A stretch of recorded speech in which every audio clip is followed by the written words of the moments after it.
ராக்ஸ்ன்னு ஒரு க்ரூ இருந்தாங்க. அதில் பிக் மாம், கைடோ, ஒயிட் பீடர்லாம் ஒரு கேப்டன் கீழே இருந்தாங்க. அந்த கேப்டன் பேர் ராக்ஸ் டி ஜெபெக் அண்ட் அவர் ராஜரோட மிகப்பெரிய ரைவல். அந்த 2 பேரும் காட் வேலி இன்சிடெண்ட்டில் பார்ட்டிசிபேட் பண்ணாங்க. இதில் ராக்ஸ் வந்து கொல்லப்பட்ட ராக்ஸ் பைரட்ஸ் க்ரூவே வைப் அவுட் பண்ணப்பட்டது நம்ம சொன்னதுலேருந்து அந்த காட் வேலி இன்சிடெண்ட்டில் என்ன நடந்துச்சுன்னு தெரிஞ்சுக்கிறதுக்கு நம்ம ரொம்பவே ஆவலாக இருந்தோம். எனக்கு நல்லா ஞாபகம் இருக்குது. அனிமே மூவிஸ்லாம் வந்துட்டு இருந்த டைமில் காட் வேலி இன்சிடெண்ட்டை ஒரு மூவியாக பண்ணணும்னு நிறைய பேர் கேட்டுட்டு இருந்தாங்க. அந்த காட் வேலி இன்சிடெண்ட் அஃபிஷியலி ஸ்டார்ட் ஆச்சு. அது எப்படி ஸ்டார்ட் ஆச்சு அப்படிங்கிறது தான் இந்த வீடியோவில் தெளிவாக பார்க்க போகிறோம். தமிழ் அனிமே ரசிகர்களுக்கு வணக்கம். வாங்க அதிசயங்களும் அற்புதம் அனிமே வேர்ல்டுக்கு நம்ம போகலாம்.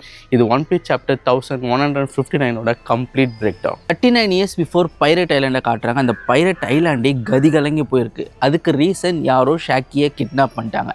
அன்றைக்கி நைட்டு கார்ட் டியூட்டியில் இருந்த டான் மோலன் அண்ட் அதர்ஸ் எல்லாரையுமே கொண்டுட்டு வித்தின் அன் அவர் இந்த கிட்னாப்பிங் நடந்திருக்குன்னு ஓடா சொல்கிறாரு. அண்ட் போனவங்க எந்தவித ட்ரேஸுமே விட்டு போகல அப்படின்னு சொல்லியிருந்தார். இன்ட்ரெஸ்டிங்லி இந்த ஓல் சீனே வந்துட்டு ஒரு ரெயின் பேக் ட்ராப்போட ஓடா பண்ணியிருந்தார். பொதுவாக டிடெக்டிவ்ஸ் என்ன சொல்லுவாங்க அப்படின்னா, இப்போ ஒரு க்ரைம் சீன் நடந்திருக்கு, அந்த இடத்துல மழை பெய்யுதுன்னா அங்கே இருக்கிற எவிடன்ஸ்லாம் காம்ப்ரமைஸ் ஆகிடும் அப்படின்னு சொல்லுவாங்க. அதை தான் யோசிச்சு இதை பண்ணாருன்னெலாம் நான் சொல்ல. இங்கே இருக்கிற பைரட்ஸ் எல்லாம் வந்துட்டு உடனே டிடெக்டிவ்ஸாக மாறி அதெல்லாம் ட்ரேஸ் பண்ணி யாருன்னு கண்டுபிடிச்சிருவாங்கன்ற மாதிரிலாம் ஓடா பண்ணல. பட் இந்த க்ளூமி மூடுக்கு ஏற்ற மாதிரி ரெய்னியும் அட் த சேம் டைம் அந்த சீன் வந்து காம்ப்ரமைஸ் ஆகிடும் அப்படிங்கிற மாதிரியுமே 2 விஷயத்துக்குமே ஏற்ற மாதிரி ரெயினை வந்து கொடுத்துருந்தாரு. Which is very interesting. Rocks பைரட்ஸை பற்றி தெளிவாக ஒரு வீடியோ பண்ணியிருந்தோம். அந்த வீடியோக்கான லிங்க்கை வந்து இங்கே பாப்அப் பண்ணுறேன், டிஸ்கிரிப்ஷனில் ஷேர் பண்ணுறேன். கண்டிப்பாக போய் செக் பண்ணி பாருங்கள்.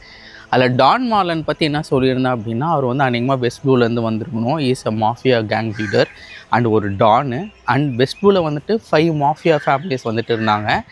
அதில் ஒரு ஃபேமிலியோட ஹெட்டு தான் வந்து கேப்போன் பீச். அவர் அந்த ஃபேமிலியில் அவர் கீழே கொண்டு வந்து ஒரு பெரிய டானாக மாறி அது போர் அடித்து போய் தான் பைரட்டாக மாறினாருன்ற கதை வந்துட்டு இருக்குது. ஸோ இவர் தான் முதல்ல டானாக இருந்திருக்காரு. இவர் இங்கே கொல்லப்பட்டதுக்கு அப்புறமா ஒரு பவர் வேக்யூம் நடந்திருக்கு. அந்த ஆப்பர்ச்சுனிட்டியை கேப்போன் கேங் பீச் பயன்படுத்திக்கிட்டாரு. அதுக்கப்புறமா அவர் 5 மாஃபியா ஃபேமிலிஸ்க்கான ஒரு லீடராக மாறி அதுக்கப்புறமா பைரட்டாக மாறி இருக்காரு. இந்த ஸ்டோரியை தான் ஓடா இங்கே சொல்ல வராருன்னு நினைக்கிறேன். ஓச்சோக்கு தான் ட்ரைட்டர் அப்படிங்கிறத ஓட நம்மளுக்கு சூப்பராக காமிச்சிருந்தாரு. ஷாக்கி கூட ரொம்பவே க்ளோஸாக இருந்தேன். அவங்கள பற்றி ரொம்பவே கன்சர்ன் படுற க்ளோரியோஸாக ஒரு பக்கம், அவங்கள பற்றி கொஞ்சம் கூட கேர் பண்ணாத ஓச்சோக்கு இன்னொரு பக்கம். இந்த இடத்துல அவங்க பிரேக் டவுன் ஆகி கதறி அழுதுகிட்டு இருக்காங்க. இந்த இடத்துல அவர் கூலாக மணி எண்ணிக்கிட்டு இருக்காரு. Which is a very genius panel placements. ஓச்சுக்கு தான் ட்ரேட்டர்னு சொல்லி நீங்கள் எதிர்பார்த்தீங்களா ப்ரோ அப்படின்னு சொல்லி கேட்டிங்கன்னா கண்டிப்பாக கிடையாதுங்க. எனக்கு அந்த ஐடியாவே கிடையாது. நான் வந்து சில்வர் ஆக்ஸாக இருக்கணும் தான் வந்துட்டு எதிர்பார்த்தேன். பட் ஓச்சோக்கு இட் ஆல்சோ மேக் சென்ஸ். ஏன் அப்படி சொல்லி கேட்டிங்கன்னா, ஒருவேளை கரிபு வந்து ஓச்சோக்கோட பையன்னு வச்சுக்கோங்களேன். கரிபு வந்துட்டு பெண்களை கடத்தி நம்ம பார்த்துருக்கோம். ஸோ இவருமே அதை பண்ணுறாரு அப்படிங்கிற மாதிரி நம்ம கனெக்ட் பண்ணலாம். இன்னொரு விஷயம், பொதுவாக ஒரு மர்டர் நடக்குதுன்னா அதில் யார் ரொம்பவே பெனிஃபிட் ஆகுறாங்கன்னு சொல்லிட்டு பார்ப்பாங்க. இங்கே ராக்ஸ் ஃபால் ஆனதுக்கப்புறம் பயங்கரமாக பெனிஃபிட் ஆனது வந்து ஓச்சோக்கு. அவர் தான் வந்து பைரட் ஐலாண்டோட காமடர் ஆனார். ஸோ கண்டிப்பாக அவர் பண்ணியிருக்கிறதுக்கு வாய்ப்புகள் இருக்குன்ற ஹின்ஸை ஓட முன்னாடியே நம்மளுக்கு கொடுத்துருக்காரு. ஷாக்கியை கடத்துகிற அந்த விஷயம் வந்து வேர்ல்டு ஃபுல்லாக ஸ்ப்ரெட் ஆகுது அண்ட் வேர்ல்டே ஒரு டெஸ்பேருக்குள்ளே போச்சுன்னு சொல்லி ஓடா சொல்கிறாரு. செவரல் வீக்ஸுக்கு வேர்ல்டு எக்கானமி வந்து ஸ்தம்பிச்சு போச்சுன்னு சொல்லிட்டு ஓடா சொல்கிறாரு. இதை எப்படி நான் இன்டர்பிரேட் பண்ணிக்கிட்டேன் அப்படின்னா, அவங்கள கடத்துனாங்கன்ற விஷயம் வந்து மக்களுக்கு தெரிஞ்சதுக்கப்புறம் அவங்க ரொம்பவே டிப்ரெஸ் ஆகிட்டாங்க. அவங்க வெளியே போகல, எதுவும் வாங்கலை, எதுவும் விற்கலை. அதனால் வந்து எக்கனாமி வந்து மொத்தமாக வந்து ஸ்தம்பிச்சு போச்சுன்னு சொல்லிட்டு ஓடா சொல்கிறாரு. ராஜர் பிளேயர்ஸ் எப்படி ரியாக்ட் பண்ணுறாங்கன்றதையும் வந்துட்டு ஓடா காமிச்சிருந்தாரு. ராஜர் வந்து ராக்ஸ் மேலே ரொம்பவே கோவமாக இருக்கார். ஏன்டா உன்னை நம்பி தானே விட்டு வந்தோம், இப்படி விட்டுட்டு நிற்கிறியடான்னு சொல்லிட்டு ரொம்பவே ஃபியூரியஸ் ஆகிறாரு. அண்ட் நம்மளுக்கு ரெய்லியுமே காமிச்சிருந்தாங்க. ரெய்லியுமே வந்து ரொம்பவே கன்சர்னாக தெரிகிறாரு. மீனிங் அவருக்கு ஷாக்கி ரொம்ப பிடிச்சிருக்கு அப்படிங்கிறது ஓடா ரொம்ப சட்டிலாக நம்மளுக்கு காமிச்சிருந்தார். ஷாக்கி கடத்தப்பட்டு 1 வருடம் கழிஞ்சிருச்சு. 38 years before the day of the incident, the fateful day. அன்றைக்கி என்ன நடந்தது அப்படிங்கிறத நம்மளுக்கு காட்டுறாங்க. கார்லிங் காட் வேலிக்கு வராரு. அங்கே அந்த ரெட் கலர் ஹேர் இருக்க அந்த உமனை வந்துட்டு பார்க்குறாரு. இங்கே பாருங்கள், நம்ம குழந்தை ஷாங்க்ஸு ஷாம்ராக்னு சொல்லிட்டு அவங்க இன்ட்ரடியூஸ் பண்ணுறாங்க. ஓ ட்வின்ஸா, நல்ல விஷயமா போச்சு அப்படின்னு சொல்லி அவர் சொல்ல, நம்ம இங்கேயே வாழ ஸ்டார்ட் பண்ணலாங்க, நம்ம வாழ்க்கை நம்ம தொடங்கலாம் அப்படின்னு சொல்லும் போது, வெயிட் அ மினிட், இங்கே வாழணுமா, இந்த ஐலாண்டே கொஞ்சம் நேரத்தில் இருக்காதே அப்படின்னு சொல்லிட்டு சிரிச்சுக்கிட்டே சொல்கிறான். Bro, it was so cold. ஓகேவா, அதை படிக்கும் போதே எனக்கு வந்து சுருன்னு ஏறிடுச்சு. அந்தளவு பயங்கரமாக கோவம் வந்துச்சு. அடுத்த பேனலே வந்துட்டு, உன்னை கல்யாணம் பண்ணிக்கிறதெல்லாம் நான் இல்லை, எனக்கு ஒரு வேர்த்தியான பொண்ணை வந்து நான் கொண்டு வர சொல்லிட்டேன், ஆர்டர் பண்ணிட்டேன், அந்த பொண்ணை தான் நான் கல்யாணம் பண்ணிக்க போகிறேன், நீ எனக்கு தேவையில்லைன்னு சொல்லிட்டு அவங்கள குத்தி கொன்னுறாரு. அண்ட் அவங்க குழந்தைகளுக்கு முன்னாடியே அதை வந்துட்டு பண்ணுற மாதிரி ஓட வந்து அந்த பேனில் அமைச்சிருந்தாரு. இட் வாஸ் லைக் இந்த வில்லனிசம் வந்துட்டு கடைசியாக நான் வந்து ஜோக்கர் அந்த டான்கிஹோட்டே டொஃப்ளாமிங்கோ கிட்ட வந்துட்டு பார்த்தேன். அந்தளவு ஒரு பொட்டென்ஷியல் இந்த கேரக்டருக்கு வந்து இருக்குது. எப்படி போகுன்றதை வந்து பார்ப்போம். கார்லிங் இந்த ரெட் கலர் ஹேர் உமன் கூட இருந்து ஷாங்க்ஸ் அண்ட் ஷாம்ராக்ஸ் வந்துட்டு கிடச்சாங்க இல்லையா, அதே மாதிரி வந்துட்டு ஜின்னி வந்து முதல்ல கடத்தப்பட்ட போது செலஸ்டியல் டிராகன் ஒருத்தவங்களுக்கு வந்து 8th ஒய்ஃபாக வந்துட்டு போனாங்கன்னு சொல்லுவாங்க. அந்த 8th ஒய்ஃபாக போனது வந்து கார்லிங்காக இருக்குமா? இவங்க வந்துட்டு ஃபஸ்ட்டு ஒய்ஃபு அண்ட் ஜின்னி வந்துட்டு 8th ஒய்ஃபு அண்ட் அவங்களுக்கு பிறந்த குழந்தை தான் வந்துட்டு பானியாக இருக்குமா? பானியோட ஒரிஜினல் அப்பா வந்துட்டு கார்லிங்காக இருப்பாரா? ஏன்னா சூப்பர்னோவாஸ் எல்லாருக்கும் வந்து ஜெண்டர் ஸ்விட்ச் பண்ணால் எப்படி இருப்பாங்கன்னு சொல்லிட்டு ஒரு வாட்டி வரைஞ்சி காமிச்சிருந்தார். அதில் வந்துட்டு பானி பார்க்கறதுக்கு அப்படியே வந்து ஷாங்க்ஸ் மாதிரியே வந்துட்டு இருந்தாங்க. ஸோ அப்படி பார்க்கும்போது கண்டிப்பாக பானி வந்து கார்லிங்கோட பொண்ணாக இருக்கிறதுக்கு நிறையவே வாய்ப்புகள் இருக்குது. ஒருவேளை இது ட்ரூவாக இருந்தால் மற்ற ஒய்ஃப்ஸ் யார், மற்ற குழந்தைங்கள் யார், சீரியஸில் நம்ம பார்த்த வேறு யாராவது கார்லிங்கோட பையனாவோ பொண்ணாவோ இருக்கிறதுக்கு வாய்ப்புகள் இருக்கா? யாராக இருக்கலாம் அப்படிங்கிறத நீங்கள் வந்து கமெண்ட் செக்ஷன் வந்துட்டு சொல்லுங்கள். அதே மாதிரி இந்த ரெட் கலர் ஹேர் இருக்க உமன் கிட்ட ஒரு ஷோர் ஷார்ட்டாக சொல்கிறாருல காட் வேலியே இருக்காது அப்படின்னு சொல்லிட்டு, அப்படி சொல்லாமல் அவர் என்ன மைண்டை வச்சு சொல்கிறாரு? பஸ்டர் காலை வச்சு சொல்கிறாரா இல்லைனா யுரேனஸை வச்சு சொல்கிறாரா? ஏன்னா யுரேனஸ் வந்து ரீசெண்டாக தான் பயன்படுத்தப்பட்டுச்சு வெகாபாங்கோட மதர் ஃப்ளேம் கொடுத்ததுக்கப்புறமா. ஏன்னா அதுதான் அதோட ஃபியூல் சோர்ஸ். ஒருவேளை கடைசியாக காட் வேலி மேலே தான் இருந்த ஒரு ஃபியூலை வச்சுட்டு யூஸ் பண்ணாங்களா? ஏன்னா நம்மளுக்கு நல்லா தெரியும் கார்லிங் வந்துட்டு போய்ட்டு யூமு கிட்ட இதை பற்றி சொல்லியிருந்தாரு. அண்ட் யூமு வந்துட்டு யுரேனஸ் பயன்படுத்தி நம்ம வந்துட்டு பார்த்துருக்கோம். ஸோ யுரேனஸை கடைசியாக யூமு வந்துட்டு காட் வேலி மேலே தான் பயன்படுத்துகிறாங்களா? கொஞ்சம் யோசிச்சு பாருங்களேன். காட் வேலியோட கிளைமேட்டிக் எண்டில் வந்துட்டு ராக்ஸ் வந்து நிற்கிறாரு. இது என்னோடய லேண்ட், இதை நான் வந்து ப்ரொடெக்ட் பண்ணுவேன்னு சொல்லிட்டு மேலேருந்து யுரேனஸ் வந்துட்டு யூஸ் பண்ணுறாங்க அப்படின்னா அது பயங்கர ட்ராமேட்டிக் எண்டாக வந்துட்டு இருக்கும். நீங்கள் என்ன நினைக்கிறீங்க அப்படின்றத வந்துட்டு கமெண்ட் செக்ஷனில் சொல்லுங்கள். கார்லிங் ப்ரிப்பரேஷன்ஸை ஸ்டார்ட் பண்ண சொல்கிறாரு. நேவி ஷிப்ஸ்லாம் வந்து காட் வேலியை நோக்கி வருது. அதுலேருந்து இறங்கி வந்த மெரின்ஸ் வந்துட்டு மக்களை பார்த்து ட்ராங்குலைசர் கன்ஸ் வச்சுட்டு சுடுறாங்க. ஏன் ட்ராங்குலைசர் கன்ஸை வச்சு சுடுறாங்க, நார்மல் கன்ஸை வச்சு சுடலை அப்படின்னு சொல்லி கேட்டிங்கன்னா, ட்ராங்குலைசர் கன்ஸை வச்சு சுட்டு அவங்கள பிடிச்சி கூண்டில் அடைச்சி கூண்டை திறந்து விட்டு அவங்க ஓடுவாங்க. இவங்க துரத்தி சுடுவாங்க. அதுதான் ரேபிட் ஹண்டிங் காம்படிஷன். அதனால தான் இப்போ ட்ராங்குலைசர் கன்ஸ் வந்துட்டு யூஸ் பண்ணுறாங்க. இப்படி மெரின்ஸ் கேள்வி கேட்காம மக்களை சுட்டுட்ருக்க ஒரே ஒரு மரீன் மட்டும், in fact 17 year old low ranking cadet ஒரு கேள்வி கேட்குறான். நம்ம இங்கே என்ன பண்ணிகிட்ருக்கோம், நம்மளோட கோல் என்ன, எதுக்கு மக்களை வந்துட்டு ட்ராங்குலைசர் கன்ஸ் வச்சு ஷூட் பண்ணிகிட்ருக்கோம் அப்படின்னு சொல்லிட்டு அவரோட லிeutenant கிட்ட கேட்கும் போது கேள்வியெல்லாம் கேட்கக்கூடாது, இதுதான் மிஷன், இது வந்து ஒரு ட்ரைனிங் எக்ஸசைஸ், சொல்கிற வேலையை மட்டும் பண்ணு அப்படின்னு சொல்கிறாங்க. அவர் வேறு வழியே இல்லாமல் ட்ராங்குலைசர் கன்ஸ் தானே, இதனால் சுட்டால் வந்து உயிருக்கு எந்த பாதிப்பும் ஏற்படாதுன்னு சொல்லிட்டு ட்ராங்குலைசர் கன்ஸ் வந்து யூஸ் பண்ணுறாரு. இப்படி கேள்வி கேட்ட அந்த மெரின் யாருன்னு சொல்லி கேட்டிங்க அப்படின்னா, இப்போது வேர்ல்ட் கவர்மெண்ட்டை காலரை பிடிச்சி கேள்வி கேட்டுட்ருக்க ரெவல்யூஷனரி ஆர்மியோட சுப்ரீம் கமாண்டர் மங்கி டி டிராகன். கைஸ் கொஞ்சம் யோசிச்சு பாருங்களேன், டிராகன் உள்ளே இறங்கியிருக்காரு. நம்மளுக்கு கண்டிப்பாக தெரியும் காட்மே உள்ளே இறங்க போகிறாரு அப்படின்னு சொல்லிட்டு. ஸோ டிராகன் அண்ட் காட் பார்க்குற அந்த கான்வர்சேஷன் ஓட கண்டிப்பாக நம்மளுக்கு காட்டுவார். அதுக்கு ரொம்பவே எக்ஸைட்டடாக இருக்கேன். அதே மாதிரி டிராகன் ஒரு வாட்டி சொல்லியிருப்பார், காட்ஸ் நைட்ஸ் எப்போ மூவ் பண்ணுறாங்களோ அப்போ தான் நம்மளோட மூவ் நம்ம பண்ணணும் அப்படின்னு சொல்லிட்டு. ஸோ அவர் வந்து காட்ஸ் நைட்ஸோட ஸ்ட்ரென்த்தை வந்துட்டு ரெஸ்பெக்ட் பண்ணுறாரு. ஸோ காட்ஸ் நைட்ஸோட ஸ்ட்ரென்த் என்ன அப்படிங்கிறத கண்கூடாக வந்துட்டு காட் வேலை விட்னஸ் பண்ணியிருப்பாருன்னு நினைக்கிறேன். அடுத்து நம்மளுக்கு நேவி பிரிசன் ஷிப்பை வந்துட்டு காட்டுறாங்க. இல்லை பிளாக் கலர் நேவி பிரிசன் ஷிப்பை வந்துட்டு காட்டுறாங்க. அந்த பிரிசன் ஷிப் இப்போது காட் வேலையை நோக்கி வந்துக்கிட்டு இருக்கு. ஸோ அந்த ஷிப்பில் தான் வந்துட்டு ஜின்னி, த மிரக்கிள், இவான்காவ் அண்ட் கூமா இவங்களாம் வந்துட்டு இருக்காங்க. ஜின்னி என்ன சொல்கிறாங்கன்னா, காட் வேலி பற்றின இன்ஃபர்மேஷனை ஒரு இன்ஃபார்மெண்ட்டுக்கு நான் சொல்லிட்டேன், அந்த இன்ஃபார்மெண்ட் மற்றவங்க எல்லாருக்கும் சொல்லிட்டா போதும், நம்ம இங்கேருந்து தப்பிச்சிடலாம் அப்படிங்கிற மாதிரி சொல்கிறாங்க. ஸோ கைஸ், இந்த பிரிசன் ஷிப் பிளாக் கலரில் இருக்கு இல்லையா, நம்ம சீரீஸில் முதல் தடவை பிரிசன் ஷிப்பை இப்போ தான் பார்க்குறோமா அப்படின்னு சொல்லி கேட்டிங்கன்னா கிடையாது. சாப்டர் 182ல் அதோட கவர் பேஜில் ஒரு பிரிசன் ஷிப்பை வந்து நம்ம பார்த்துருப்போம். பட் ரெண்டுத்துக்கும் கலர் ஸ்கீம் என்டையர்லி டிஃப்ரெண்ட்.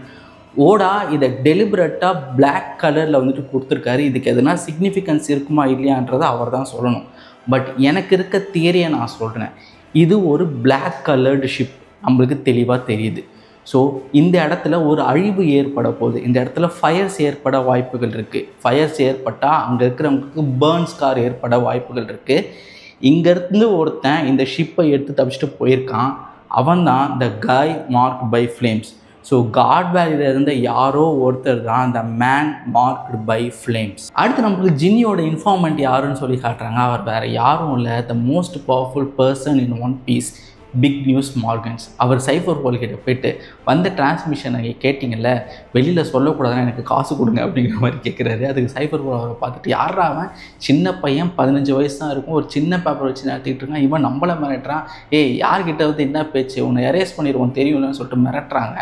அதுக்கு மார்கன்ஸ் என்ன சொல்கிறாங்கன்னா, முடிஞ்சால் தொர்றா பார்க்கலாம் அப்படின்னு சொல்லிட்டு ரஜினி மாதிரிலாம் டைலாக் பேசுகிறாரு. அவரோட ஐடியா என்னென்னா, இவங்க காசு கொடுத்தாலும் கொடுக்கலனாலும் கண்டிப்பாக இந்த இன்ஃபர்மேஷனை வந்து பைரேட் ஐலாண்டுக்கு வந்து ரிலே பண்ணுறது அவர் பண்ணவும் செய்கிறார். அடுத்து நம்மளுக்கு பைரேட் ஐலாண்டை காட்டுறாங்க. அங்கே இருக்கவங்க எல்லாருக்குமே எல்லா இன்ஃபர்மேஷனும் வந்துட்டுருக்கு. ஹியூமன் ஹண்ட் காம்படிஷன் வந்து காட் வேலியில் நடக்குது. அதில் ஜெயிக்கிறவங்களுக்கு நிறைய ப்ரைஸஸ் இருக்குது. அதில் one of the major prize தான் வந்துட்டு ஷாக்கி. நிறைய டெபிள் ஃப்ரூட்ஸ்லாம் கூட அங்கே ப்ரைஸஸாக கிடைக்க போகுது அப்படின்ற எல்லா இன்ஃபர்மேஷனும் இவங்களுக்கு வந்துருச்சு.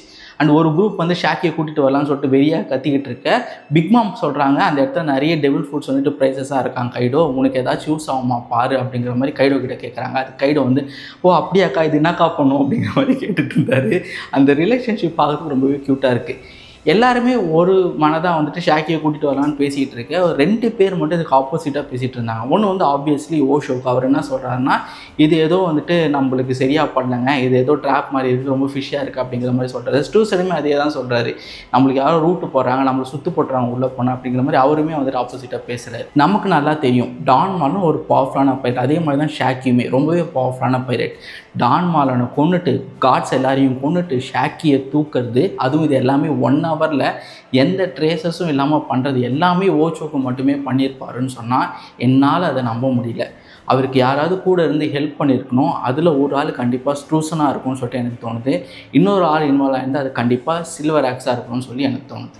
ராஜர் அண்ட் ராக்ஸ் 2 பேருமே காட் வேலிக்கு கிளம்பி போகிறாங்க. அண்ட் ராஜர் வந்துட்டு காட் வேலி எங்கே இருக்குது அப்படின்னு சொல்லிட்டு காபான் கிட்ட கேட்குறேன். அண்ட் காபான் என்ன சொல்கிறாரு அப்படின்னா, அது கொஞ்சம் தூரத்தில் இருக்குது, பட் நம்ம சீக்கிரமாக போயிடலாம் அப்படிங்கிற மாதிரி சொல்கிறாரு. ராஜர் ஏன் கபான் கிட்ட கேட்குறாருன்னா, ராஜா பையர்ஸோட நேவிகேட்டர் வந்து ஸ்காப்பர் கபான். ஸோ இப்படி ராக்ஸ் காட் வேலி நோக்கி போயிட்டுருக்க, குறுக்க இந்த கௌஷிக் வந்து அப்படிங்கிற மாதிரி ஹரால்டு வந்து நிற்கிறாரு. ஹரால்டு என்ன சொல்கிறாருன்னா, நாங்கள் ஜெயன்ஸு, அங்கே எல்லோரும் ஒன்றா சேர்ந்து சண்டை போட்டோன்னா இந்த சின்ன ஷிப்பை வந்து நாங்கள் ஈஸியாக வந்து சிங்க் பண்ணிடுவோம் அப்படிங்கிற மாதிரி சொல்கிறாரு. அங்கே பார்த்தியா ஒரு கவர்மெண்ட் ஷிப் இருக்குது, அது வந்து ஒரு சர்வைலன்ஸ் ஷிப்பு, நம்ம 2 பேரும் சண்டை போகிறதுக்கு அவங்க தான் சாட்சி அப்படிங்கிற மாதிரி சொல்கிறாரு.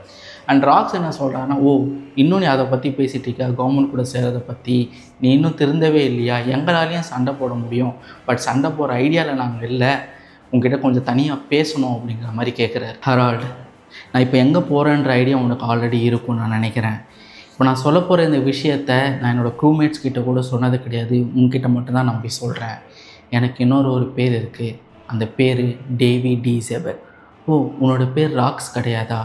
இல்லை, என்னோடய பேர் லெஜெண்டரி பைரட் டேவிட் டி ஜோன்ஸோட லீனேஜோடு வந்தது. இந்த கிளானை கொல்ல ரொம்ப நாளாக கவர்மெண்ட் வந்து ட்ரை பண்ணிக்கிட்டு இருக்காங்க. இது நல்லதுக்கா கெட்டதுக்கான எனக்கு தெரியாது ஹரால்டு. 2 வருஷத்துக்கு முன்னாடி எனக்கு ஒரு குழந்தை பிறந்தது. என்னோடய ஒய்ஃபையும் குழந்தையும் பத்திரமா இருக்குன்னு சொல்லி அவங்கள என்னோடய ஹோம் டவுனில் விட்டேன் நான். அந்த ஹோம் டவுன் தான் காட் வேலி. அங்கே தான் இந்த ஹியூமன் ஹண்டிங் காம்படிஷன் வந்துட்டு நடக்குது. நான் போகலன்னா அவங்க இறந்துருவாங்க. நான் போய் தான் என்னோடய ஒய்ஃபையும் குழந்தையும் காப்பாற்றணும். அவங்கள காப்பாற்றினதுக்கப்புறமா எனக்கு என்ன நடந்தாலும் எனக்கு அதை பற்றி கவலை கிடையாது. பட் என் பக்கம் லக்கு இருக்கிற மாதிரி எனக்கு ஃபீல் ஆகலை Harald. Let me your hand அப்படிங்கிற மாதிரி கேட்குறாரு. மேன், ஹரால்டு அண்ட் ராக்ஸோட friendship is so beautiful. Harald அதெல்லாம் முடியாது, கண்டிப்பாக நம்ம சண்டை போட்டே ஆகும்னு சொல்லிட்டு ஒரு ஃபைட் மாதிரி ஸ்டேஜ் பண்ணி ராக்ஸை பத்திரமா அனுப்பி வச்சிடறாரு. ஹரால்டும் ராக்ஸும் ட்ரிங்க்ஸை ஷேர் பண்ணிட்டாங்க இல்லையா, அந்த சீன் வந்து அப்படியே வந்து ஒயிட் பீட் அண்ட் ராஜரோட சீன் மாதிரியே வந்துட்டு இருந்துச்சு. ராஜருமே தன்னோட நேமை பற்றி ஒயிட் பீட் கிட்ட ரிவீல் பண்ணுவார், இவருமே தன்னோட நேமை பற்றி ஹரால்டு கிட்ட வந்துட்டு ரிவீல் பண்ணியிருந்தார். இங்கே எனக்கு ஒரு டவுட் என்ன அப்படின்னா, வில் ஆஃப் டீல இருக்கிற டி வந்து டேவியை தான் குறிக்குதா? வில் ஆஃப் டிங்கிறது ஒன் பீஸோட one of the greatest mysteries இல்லையா, அதை ஓட ரிவீல் பண்ணியிருக்காரா அப்படின்ற ஒரு டவுட் எனக்கு வந்துச்சு. இந்த டேவி கிளான் அப்படிங்கிறவங்கள 800 இயர்ஸாக வேர்ல்டு கவர்மெண்ட் தேடிக்கிட்டு இருக்காங்க, ஹண்ட் பண்ணுறாங்கன்னு சொல்லிட்டு நம்மளுக்கு அந்த லாஸ்ட் பேனல்ஸில் வந்துட்டு சொல்கிறாங்க. ராக்ஸுமே அதுதான் சொல்கிறாரு. பட் நீங்கள் யோசிச்சு பார்த்தீங்கன்னா டி பீப்புள் வந்து வேர்ல்டு கவர்மெண்ட்லேயே இருக்காங்க மெரின் சைடில். ஸோ இந்த ஸ்பெசிஃபிக் கிளானை மட்டும் ஏன் ஹண்ட் பண்ணுறாங்க? ஒருவேளை ஜாய் பாய் வந்துட்டு டேவி கிளானை சேர்ந்தவரா, டேவிட் டி ஜோன்ஸும் ஒருவேளை ஜாய் பாயா அப்படின்னு சொல்லிட்டு நிறைய விஷயங்கள் வந்து மைண்டுக்குள்ளே ஓடிட்டே இருக்குது. உங்களுக்கு ஏதாச்சும் தெரிஞ்சது அப்படின்னா கமெண்ட் செக்ஷனில் சொல்லுங்கள். This plot is still confusing for me. அடுத்து நம்மளுக்கு காட் வேலியை காட்டுறாங்க, ஷாக்கியை காட்டுறாங்க. இந்த இடத்துல ஒரு ரெட்கான் நடந்திருக்கு ஃப்ரெண்ட்ஸ். 1096 முதல்ல இந்த சீனை காட்டும் போது நம்மளுக்கு 6 பாக்ஸஸ் தான் காமிச்சிருப்பாங்க. பட் இந்த இடத்துல 9 பாக்ஸஸ் வந்து காமிச்சிருக்காங்க. பிக் மாம் சொல்லியிருந்தாங்க இந்த இடத்துல நிறைய டெவில் ஃப்ரூட்ஸ் இருக்குது, இதில் நிறைய டெவில் ஃப்ரூட்ஸ் வந்துட்டு என்னோடய குழந்தைகளுக்கு வந்து யூஸ் ஆகும் அப்படிங்கிற மாதிரி சொல்லியிருந்தாங்க. ஓடா இதை வந்துட்டு கண்டிப்பாக பின்னாடி பிக் மாம் கூட கனெக்ட் பண்ணுவாருன்னு சொல்லி நான் நினைக்கிறேன். அவங்களோட குழந்தைங்க கூட கனெக்ட் பண்ணுவாருன்னு சொல்லி நான் நினைக்கிறேன். அதனால தான் 9 பாக்ஸஸ் வந்து இந்த இடத்துல ரெட்கான் பண்ணியிருக்காரு.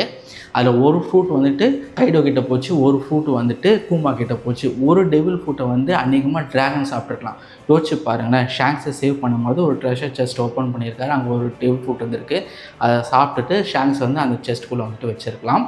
ஸோ இந்த மாதிரி 3 டெவில் ஃப்ரூட் போக மிச்சம் இருக்க டெவில் ஃப்ரூட்ஸ் எல்லாமே வந்துட்டு பிக் மாம் எடுத்து அவங்களோட குழந்தைகளுக்கு வந்து கொடுத்துருக்கலாம் அப்படிங்கிற மாதிரி எனக்கு ஃபீல் ஆச்சு. அண்ட் அந்த இடத்துல சம்மர்ஸ் என்ன சொல்கிறாரு அப்படின்னா, ஷெப்பர்ட் ஃபேமிலிக்கு தான் வந்துட்டு ஷாக்கு கொண்டு வரப்படும் அப்படின்னு சொல்லி சொல்கிறாரு. சம்மர்ஸ் அந்த இடத்துல இருக்கார். இட் மேக்ஸ் சென்ஸ் டு, ஏன்னா சம்மர்ஸ் வந்துட்டு கமாடை பார்த்த உடனே ரியலைஸ் பண்ணார், ரெகக்னைஸ் பண்ணார். ஸோ 2 பேருமே இந்த இடத்துல மீட் பண்ணியிருந்துருக்கலாம். அதே மாதிரி கார்லிங் என்ன சொல்கிறாருன்னா, இல்லை அவங்க வந்து எனக்கு தான் ஒய்ஃபாக வர போகிறாங்க. அண்ட் அதே மாதிரி மேன்மியர் ஃபேமிலிக்கு தான் அவங்கள வந்து கொண்டு வரணும் அப்படிங்கிற மாதிரி கும்கோ கிட்ட ஒரு பொண்ணு வந்துட்டு சொல்கிற மாதிரி வந்து நம்மளுக்கு காமிச்சிருந்தாங்க. ஸோ கும்கோ is here, which is very very interesting. கும்கோ இங்கே இருக்காங்க அப்படின்னா ஈமுவுமே இங்கே இருக்காங்கன்னு சொல்லி அர்த்தம். நீங்கள் கொஞ்சம் யோசிச்சு பார்த்தீங்கன்னா, ராக்ஸ் இந்த இடத்துக்கு வராரு, தன்னோட குழந்தையும் மனைவியும் காப்பாற்ற வராரு.